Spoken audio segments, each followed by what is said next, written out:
이재명 지사는 남양주시의 계곡 하천 정비 사업 성과 가로채기도 모자라 협박과 불법 사찰까지 공직자가 아닌 조폭과 같은 행태를 보였습니다. 만약 사실이라면 이재명 경기도정은 공공기관이라기보다는 이재명 산하의 범죄 집단이라고 불러도 과언이 아닐 것입니다. 이재명 대표는 대장동 게이트를 비롯한 범죄 혐의에 대해서 검찰의 무리한 수사와 기소인 것처럼 주장하지만 이 말을 믿을 국민은 아무도 없을 것입니다. 자신이 정치 탄압하고 보복하니까 다른 사람도 자신을 정치 탄압하고 보복한다고 생각하는 이런 과대망상에 사로잡히 아닌 것이 아닌가 생각이 듭니다. 이재명 대표의 지난 행적이 뿌리 깊은 지역 토착 비리 몸통임을 증명하고 있습니다.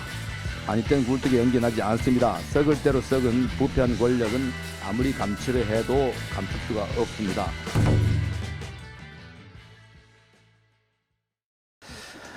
이재명 전 경기도지사의 남양주시에 대한 정치 탄압, 다음 정치 보복이 서서히 드러나고 있습니다. 이재명 경기도지사 시절 경기도와 남양주시 간의 진실게임의 전말이 서서히 드러나고 있습니다.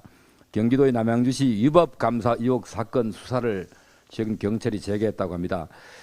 수사를 재개한 경찰이 경기도 감사부서의 불법 사찰 의혹도 수사 대상에 포함시켰다고 합니다. 2020년 이재명 경기도지사 시절 경기도는 남양주시가 경기도형 재난지원금을 지역화폐가 아닌 현금으로 지급했다는 이유로 9차례의 표적 감사를 실시했습니다. 이것이 정치보복의 전형입니다. 경기도는 또한 커피 상품권 20장을 나눠줬다는 이유로 남양주시 팀장급 공무원에 대해 무리한 중징계 처분을 내렸고 그 결과 법원은 재량권을 일탈 남용한 위법이라는 판결로 징계를 무효화시켰습니다. 경찰은 경기도 감사부서가 이재명 도지사의 언론 기사에 댓글을 단 남양주시 공무원들의 개인정보를 무단으로 수집하고 관리한 정황까지 포착했습니다.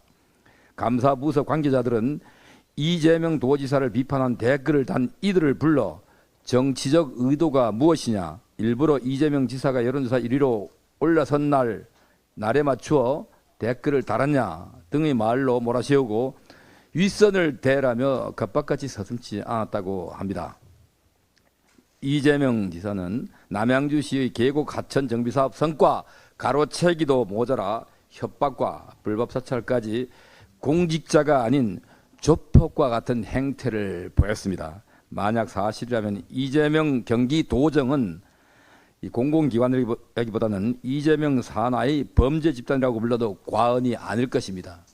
이뿐만 아니라 같은 해인 2020년 이재명 경기도지사는 경기도형 재난기본소득 정책을 부천시장이 거부하자 도정 방해라며 부천시를 빼고 검토하겠다고 해 결국은 부천시장으로부터 백기투항하게 만들기도 했습니다.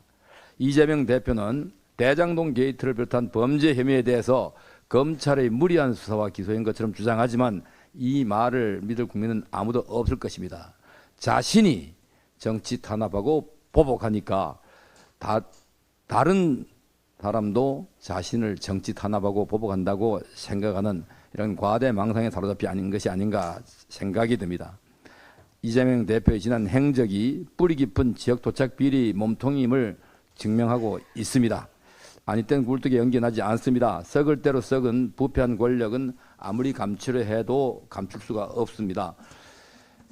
이재명의 민주당은 국민들의 따가운 이런 시선을 명심하고 지금이라도 제자리로 들어오기 바랍니다. 하나만 더 붙이겠습니다. 민주당 관계자들의 도덕과 윤리 수준이 과연 어디까지 추락할 것인지 국민들은 의아해하고 있습니다. 김남국 의원이 코인 사태에 대해서 진보라고 꼭 도덕성을 내세울 필요가 있느냐, 도덕성 따지다가 우리가 맨날 당한다 등 이 마치 자신들이 그 윤리 가치 기준이 상당히 높은 것처럼 국민들을 호도하고 있습니다. 사실은 자신들의 윤리와 도덕은 이미 하수구로 흘려보내고 남아있는 빈 껍데기에 불과한데도 말입니다. 지금이라도 정신 차리고 윤리와 도덕 수준을 높이라고 말까지 요구하지 않겠습니다. 제발 국민들의 평균 눈높이에는 맞춰주시기 바랍니다. 이상입니다.